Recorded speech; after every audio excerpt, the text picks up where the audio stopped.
G'day, folks. Welcome back to Messages from Love. I'm Lisa Eva Maria, and this week's message is titled Life on Purpose. So each week I share a message with the Holy Spirit to help and uplift the soul of humanity. And after I share the message, that will be followed with some insights, reflections, a sacred reading, or a reading from, what are we going to do today? We'll read from A Course in Miracles actually today. And I might finish up with the meditation. How does that sound? Thank you for your presence there today. Let's continue. Life on purpose. The fire in your eyes is a living testament of a life lived on purpose. To know what's ablaze in your heart and lift the wheels in motion, you become a living presence of the light of God. When the wicked attempt to rain on your parade, shine brighter. A true victor has lost all fear. His sight beyond the illusions of this world, choosing to get on with the show. Love conquers all. Love rules above all. And the menaced minds of this day will bear witness to the truth and wither in shame or break free from the chains of insanity. And so it is, folks, and so it is. Breaking free from the chains of insanity. Now, A Course in Miracles teaches so much, about love over fear, right? Ultimately, considering insanity, like the idea that it's anything that promotes lovelessness, right? Why would this be considered insane, so to speak? Well, really, because if we understand who we are at our essence, we are children of God, right? The Bible, the scripture also teaches us that God is love and God is light. So, since we are an extension of God and the seed of Christ is within all of us, we are ultimately at our essence, we are love and light, right? So, to actually be and express anything other than this would seem insane. Right? Like the menace minds. It doesn't use the word insane in the message from love, but it refers to the menace minds. It's like being a troublemaker. We need less troublemakers in this world, and we may need more people who are brave enough to shine their light. Because let me tell you, brothers and sisters, the more you step out there and shine your light, the more it's going to actually make people feel uncomfortable. They're gonna want to resist your light because you are actually reflecting to them what they're forgetting is within them, right? So sometimes to activate a remembrance of your true self, it requires having your feathers ruffled, correct? And so, and really the brave are willing to take that breath and ride those waves of discomfort. Recognize the one truth. God is. I am. Beyond this physical world, I am.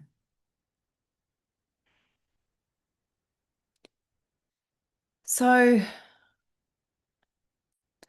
perpetuating this menace mind state often can actually lead to mental health issues. It can cause a lot of disruption, discord within families, within workplaces and communities, and within nations, particularly if you've got people in leadership positions in government and the like, if they're actually behaving from a menace mind state rather than a healthy, constructive state of mind, which is an expression of love ultimately, then the effect of that is making unhealthy choices. But remembering, who are you serving? Well, if you're a leader, you're serving the people. What is it the people are actually asking for? What are they asking for? I actually truly believe that majority of people uh, uh, actually do care. And you see this. when it comes to like times of difficulty and disaster, you do see, like, for example, when there's a natural disaster of some kind, you see the care and love people have for each other, wanting to help each other, right? But we don't need to get to a catastrophic state to demonstrate the part of us that does want to shine, the way we actually truly do love and care for one another. Don't try and tear each other down, but help elevate, lift each other up, support each other. What is it that excites your friend or your family member? Can you be happy for them? And if you can't, why can't you be happy for them? It's really saying something about you rather than the person who's desiring to actually celebrate that experience, to celebrate their victory, right? And so this is why we see a lot of people end up having these menace minds as well, is because they may feel uncomfortable seeing other people shining their light when they're not shining their own light. So by judging and mocking and criticizing or actually trying to pretend that there's nothing worth celebrating, it's just because it's really sad in here. Yeah. I actually don't know how to be happy for someone else and celebrate someone else because it makes them feel uncomfortable.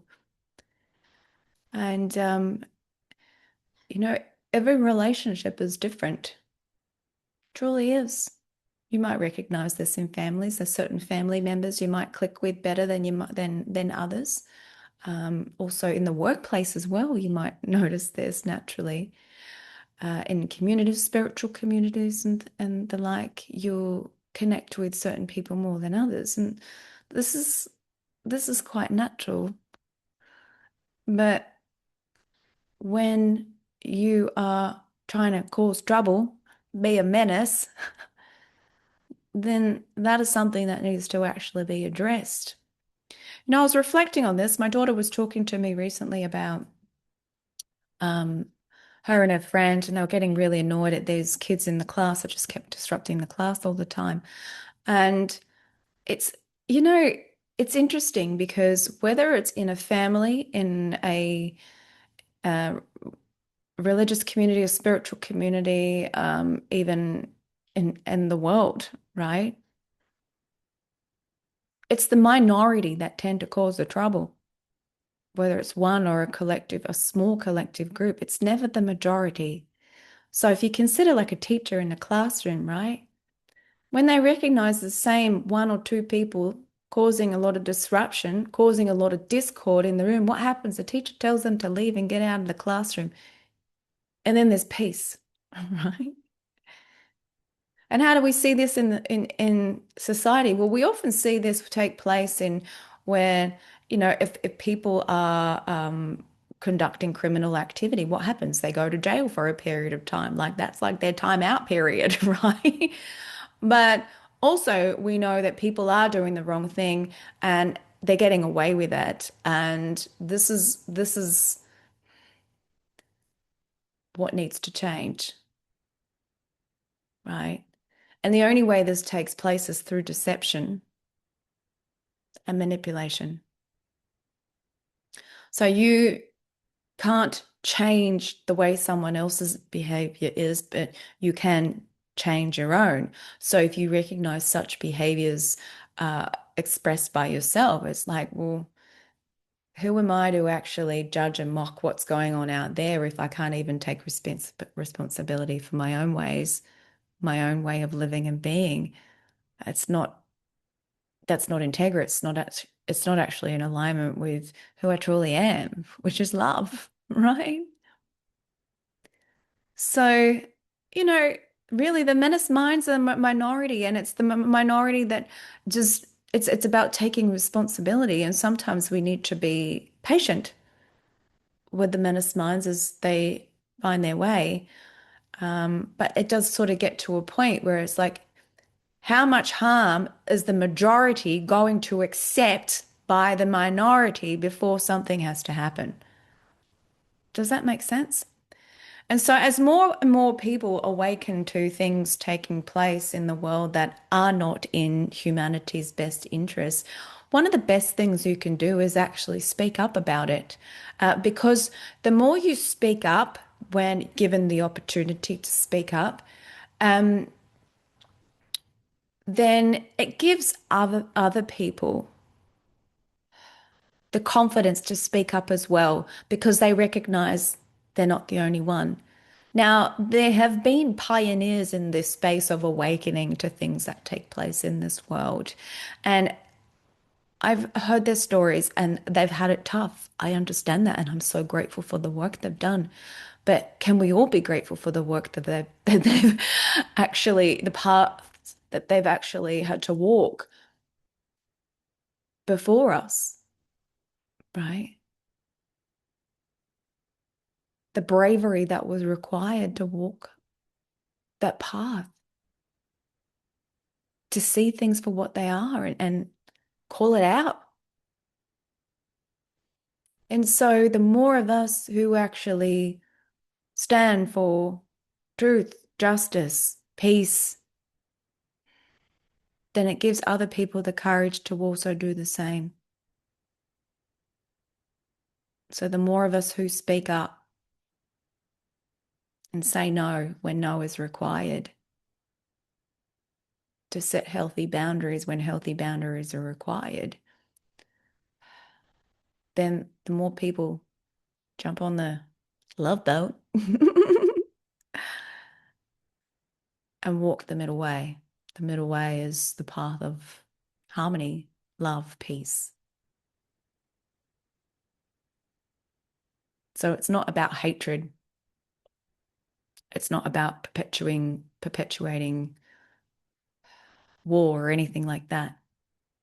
It's about honoring the truth of who we are and not seeking to fuel the fire, but rather be an embodiment of truth. So it's in the way we express ourselves, which makes a significant difference to the outcome. Yeah.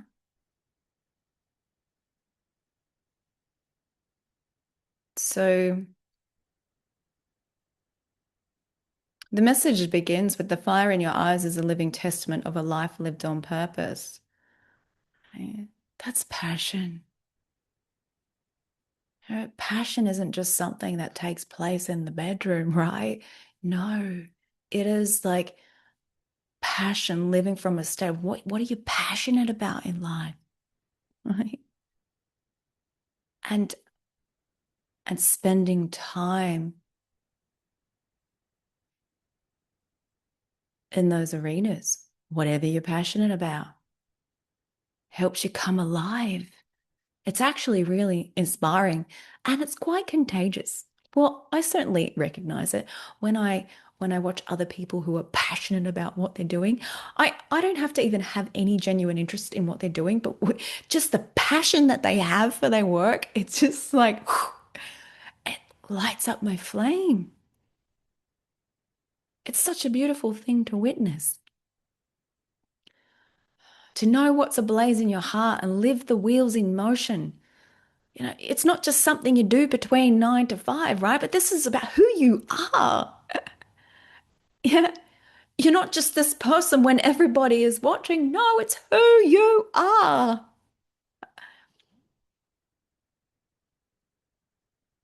And, and people start to know you that that's what you're about. And look, what you're about can change over time. That's normal too. But what tends to happen as things change over time, so will the relationships you have in your life with the people. And it doesn't mean that there's necessarily any hatred or anything. It's just you're on diverging pathways, right? There's a different resonance. There are like billions of people on this planet. So relationships change, relationships come and go. as you change, to be in the allowing, be in the flow. So when the wicked attempt to rain on your parade, shine brighter. Well, see, this is the thing. People are attempting to rain on your parade because they don't want you shining your light because it can make them feel uncomfortable if they're not shining their own because you're reflecting to them what they've forgotten. Yeah. It's like, don't you dare shine your light without me. It's interesting if I reflect on so many experiences I've gone through. There's been certain people, it's like when I'm going through a difficult time in my life, they're there. No joke. They've always been there because it makes them feel better about themselves if they're actually there while I'm going through a difficult time. But if I'm going through a good time, they don't know how to celebrate with me. No, no, no, because they don't want to celebrate. They prefer to see me at my lowest point because that actually makes them feel more comfortable when I'm low, right? And but you have to understand this is never a reflection about you. This is a reflection of their behavior, and you can't take it personally. You can speak to them, you can communicate that to them if you like. Just say, hey, I noticed how you never really celebrate any of the things that I'm happy about in my life or the way that I'm succeeding in my life. But every time I seem to go through a difficult time, you're always there wanting to help. Why is that? You can if you want to open up these channels of communication if you feel safe and comfortable, but you don't have to either. Just recognize and just quietly hold them in loving forgiveness and just let it be. It's once again those healthy boundaries, recognizing, okay, I know I recognize these behaviors and how they keep patterns keep playing out with that person, how they show up in my life. Is that a healthy relationship? Is that a healthy friendship? Uh, is it? You know? So, sometimes sometimes actually your true victory won't land until God knows that you've recognized, you've seen the truth of what people have really shown you, who they are in your life. Have they been supportive or have they been trying to tear you down? There's a difference. So you can be forgiving. Of course, be forgiving. That's important. But also, it's like, who gets to enjoy a victory dance with you? God reveals everyone's colors to you before your true victory arrives. Mm, that's done on purpose. That's done on purpose. So you can see people for what they're showing you. It's not their true self. No, it's the parts of them that feel uncomfortable with you shining your light. So you have to understand it's not always an easy thing to get out there and shine your light. Even like superstars, right? Famous like mu music artists, billions of followers, incredible tracks, right? I'm sure each one of them have got a story to tell, right? The difficulties that they've gone through, perhaps that, you know, what they've had to endure going from rags to riches, right? And how the relationships in their life has actually changed. Mm. So a true victor has lost all fear. Well, see, you can't be afraid to let go when you recognize there's a need to let go of those who are trying to tear you down. But also, it's important to acknowledge and appreciate those who have shown support throughout your journey and communicate that and tell them how much you appreciate them. Yeah. Or show how much you appreciate them. Everyone has their own love language, right? So And that's a beautiful thing to explore about different love languages, not just with your spouse or partner, but could even be with a friend, with a close friend. What's your friend's love language? And nurturing that, practicing love in friendships is a great way, especially if you are single, practicing love in friendships is a nice segue before actually being in a partnership. Hmm. Because you're also exploring what your own love language is. Yeah.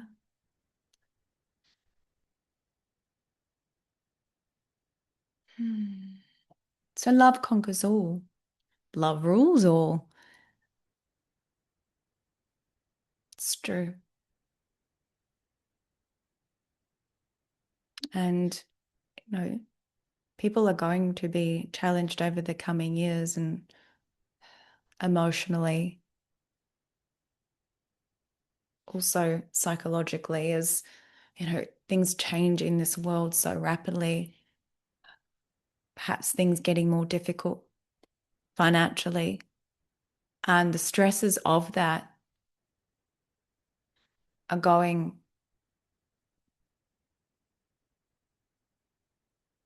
to show their ugly face, so to speak, because people crack it sometimes. Sometimes it happens out in the street. And when you see that happen, if someone's just suddenly got aggro, it's just the best thing you can do is remain calm. Remain calm, not to fuel the fire. So you remain calm through your communication and through your presence, not to go into a state of fear or panic. Take a breath.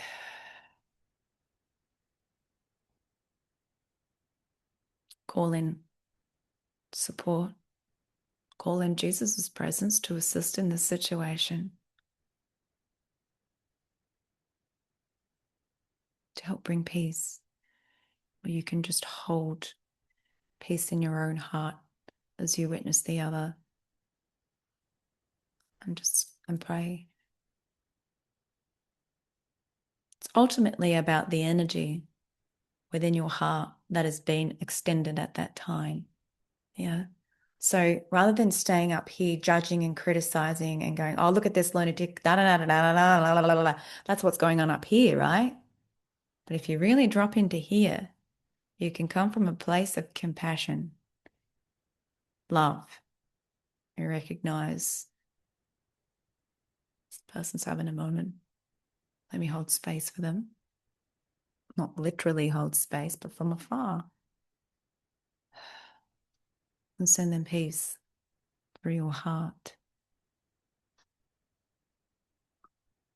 You know, God sends us experiences and people to serve. And sometimes you'll never really know the outcome of how your loving service has helped another. I know sometimes I'll be just driving and I'll be drawn to someone that's walking past. Like the most recent experience I had, this man, and he was walking and he was seemed crippled in some way, but his energy was really heavy. And I just I felt like I was being called to hold space for that man. I was like, and because I'm driving in the opposite direction, but it was kind of like this multi-dimensional trippy experience that was taking place because part of me was driving, but then I felt like a part of my heart was there, right there with that man. Like I was showering him in my love and healing and prayers and blessings at the same time. And I felt it because and I know because I was moved to so much love for this man, a complete stranger. I didn't even know what his face felt like, but I knew as I was driving past, and um, I felt called to do that. Now, I don't need to go and find out what the outcome was. No, I just trust what I intuitively felt to be right at that time. Hmm. This is how you are living in the presence of love, making yourself an open channel for God to to share miracles, love, and healing through you. It's very difficult to be an open channel when your mind is clouded, constantly thinking about tomorrow or yesterday, but to truly just live in this state of presence. And this is why the practice of mindfulness is important. It's such a silly word, mindful, right? Because that's not what it's about. It's really about awareness, living in a state of presence, present awareness of what is here and now without any judgment. Yeah. And so that love. Mm.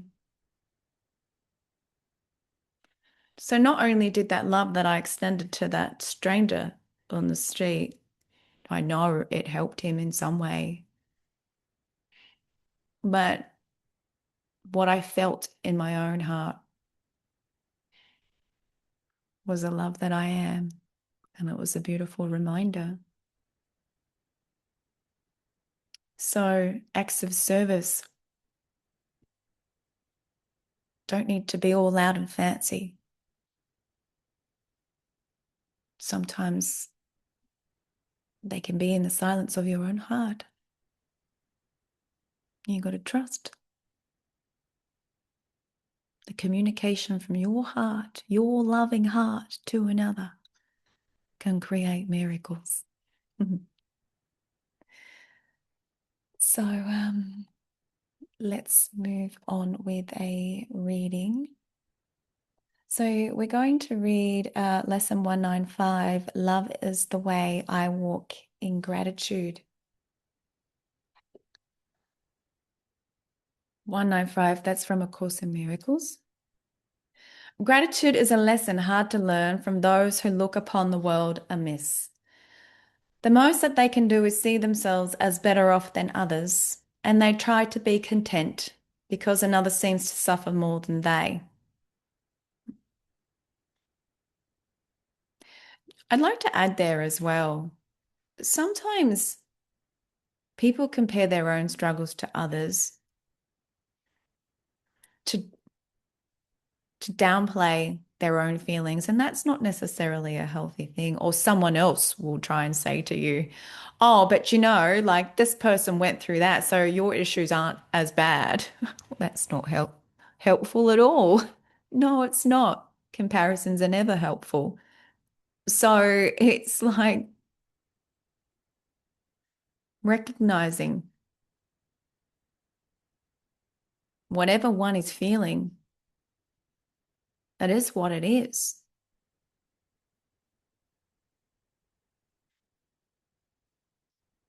You can't compare one's journey to another or their level of pain and suffering.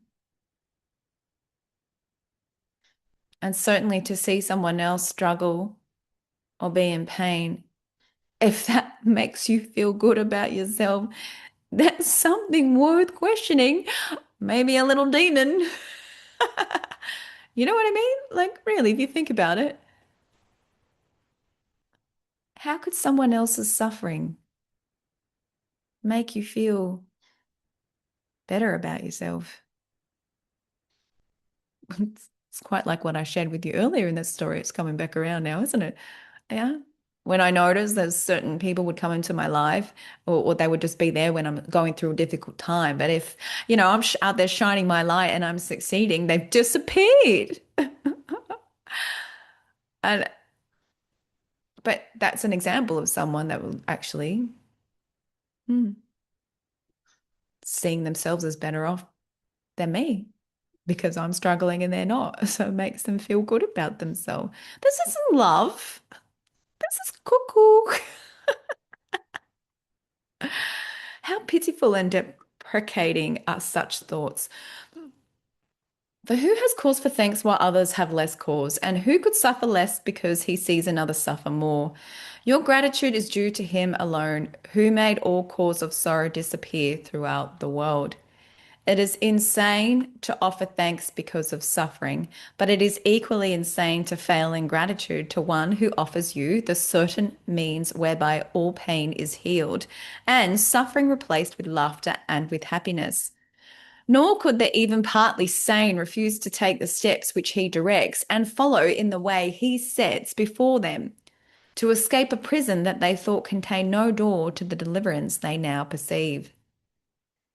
Your brother is your enemy because you see him the rival for your peace, a plunderer who takes his joy from you and leaves you nothing but a black despair so bitter and relentless that there is no hope remaining. Now is vengeance all there is to wish for?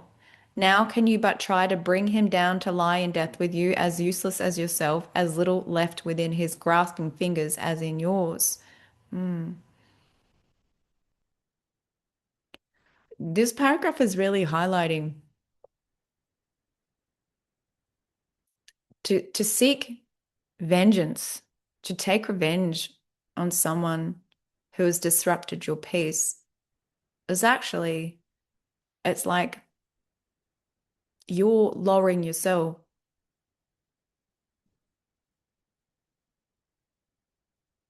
So you've taken it personally and you've chosen to lower your own standards to meet them.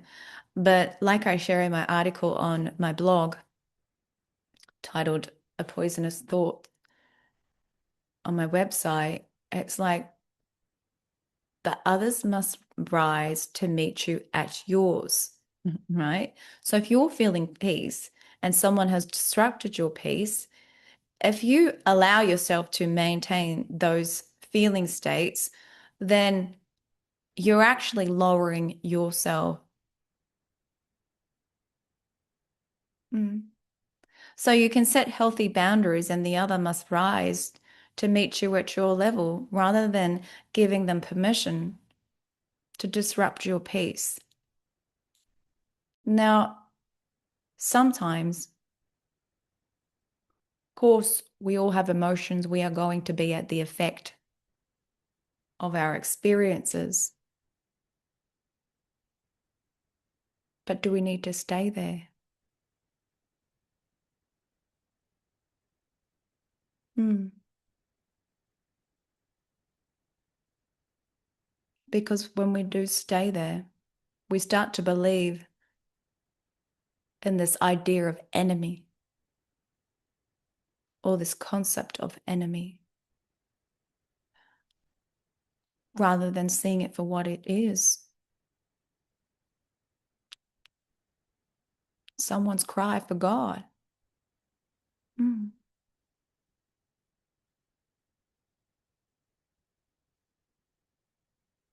You do not offer God your gratitude because your brother is more slave than you, nor could you sanely be enraged if he seems freer. Love makes no comparisons, and gratitude can only be sincere if it be joined to love. We offer thanks to God our Father that in us all things will find their freedom. It will never be that some are loosed while others still abound, for who can bargain in the name of love? Therefore give thanks, but in sincerity, and let your gratitude make room for all who will escape with you, the sick, the weak, the needy, and afraid, and those who mourn a seeming loss or feel apparent pain or suffer cold or hunger, or who walk the way of hatred and the path of death. All these go with you. Let us not compare ourselves with them, for thus we split them off from our awareness of the unity we share with them, as they must share with us. Mm.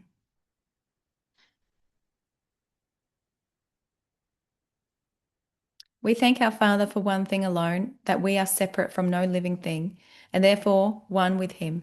And we rejoice that no exception ever can be made which could reduce our wholeness, nor impair or change our function to complete the one who is Himself completion. We give thanks for every living thing, for otherwise we offer thanks for nothing, and we fail to recognize the gifts of God to us.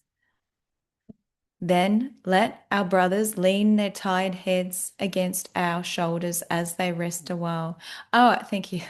I just want to jump back to that because when it says we give thanks for every living thing, for otherwise we offer thanks for nothing.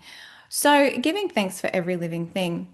Remember, I don't want you to confuse this because remember, it did actually say earlier, you don't give thanks to people who cause you suffering. That's insanity. It is insane to offer thanks because of suffering, right? But here it's saying that we give thanks for every living thing, for otherwise we offer thanks for nothing and we fail to recognize the gifts of God to us. So you'll probably recognize that there is always, something to be grateful for in a sense. If you if there's a relationship and you will recognize there are difficult things, but there are beautiful things. So you give it appreciation and you remain grateful. You show gratitude or express gratitude or feel grateful for what you are grateful for.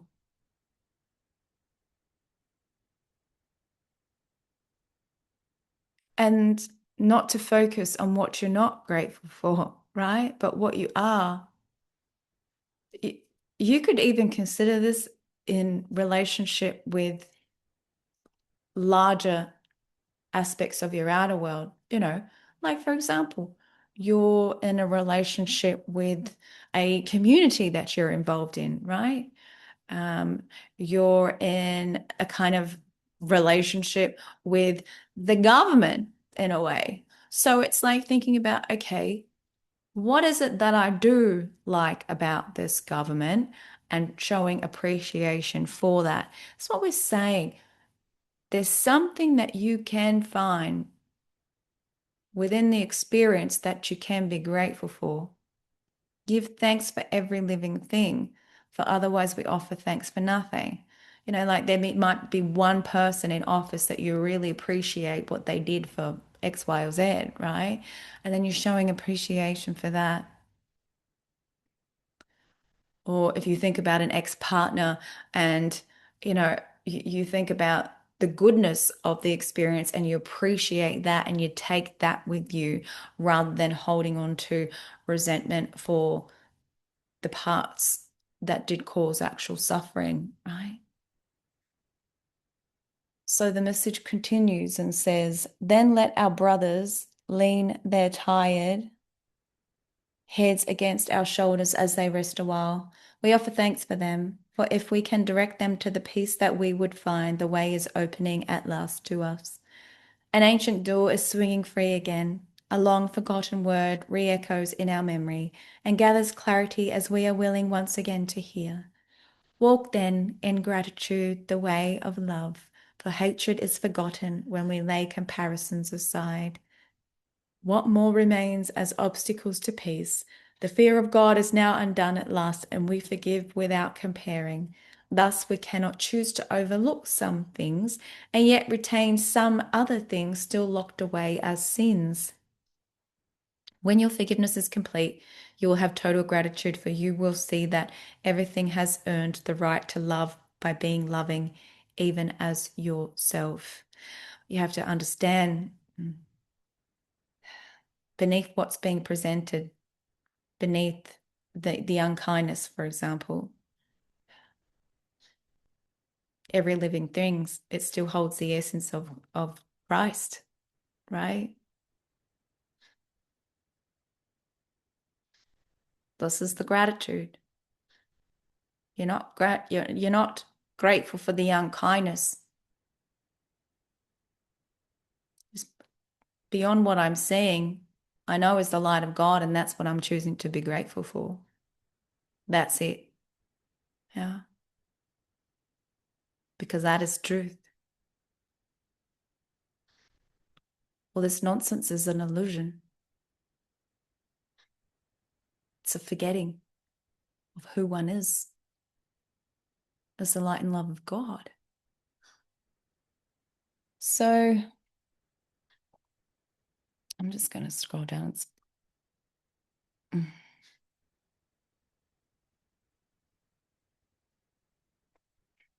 God gives thanks to you, his son, for being what you are, his own completion and the source of love along with him. See? You are love, and love conquers all. Your gratitude to him is one with his to you, for love can walk no road except the way of gratitude, and thus we go, who walk the way to God. And so it is every day cultivating a gratitude practice. No, I had a journal, and every day I would write a little message of something that I was grateful for.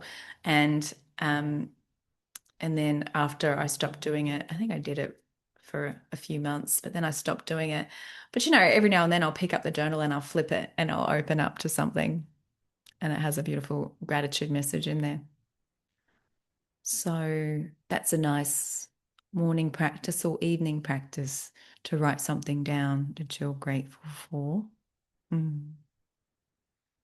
And gratitude always brings a beautiful shift in the heart space. Yeah.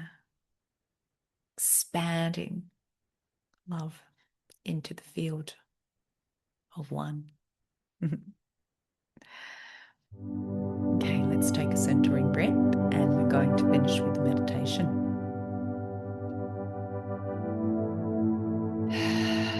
So closing your eyes.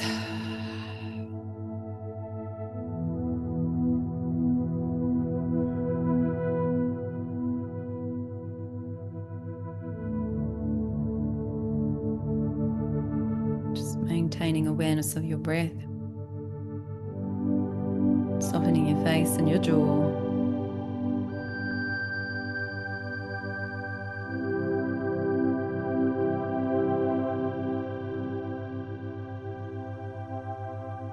Now I'd like you to visualize a white beam of light pouring down through the crown of your head,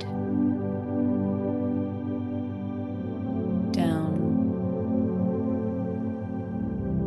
through your face, through your throat, through your heart, stomach. It's going to head out the base of the spine and travel all the way down to the center of the earth, the core of Mama Earth.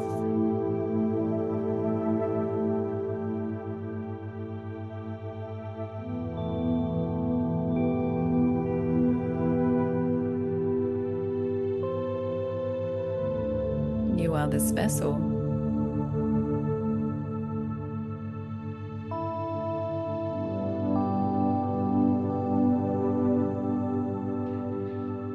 As above, so below. We are here to bring this light, to bring this loving presence of God as channels, all the channels of the light and love of God, anchoring it here on earth.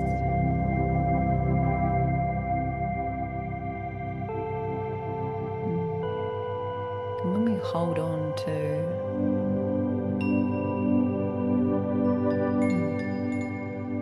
this experience in appreciation, knowing the truth of who we are,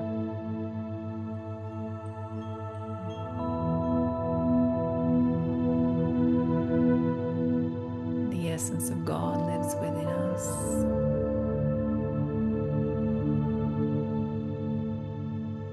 How extraordinary we truly are.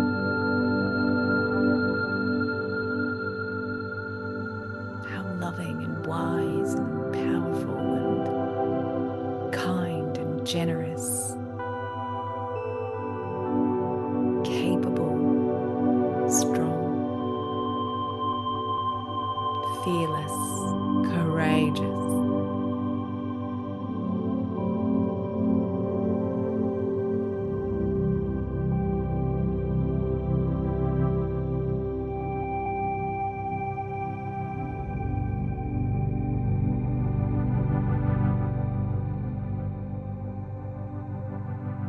What are you grateful for?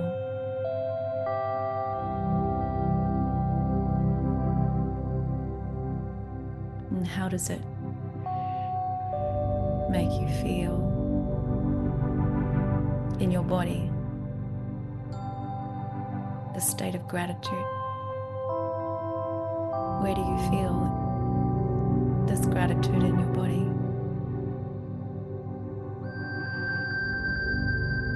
And whatever it is you are grateful for, I invite you to, with your mind's eye, just extend these ripples of gratitude out into the field,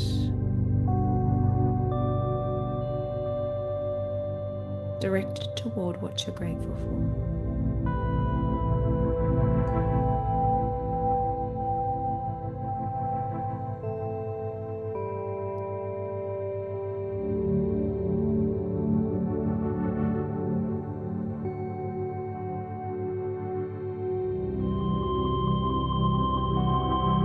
Bring comfort, peace,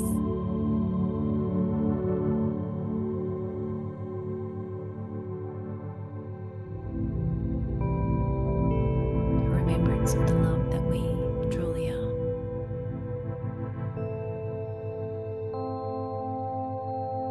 And take a deep breath. When you're ready, opening your eyes.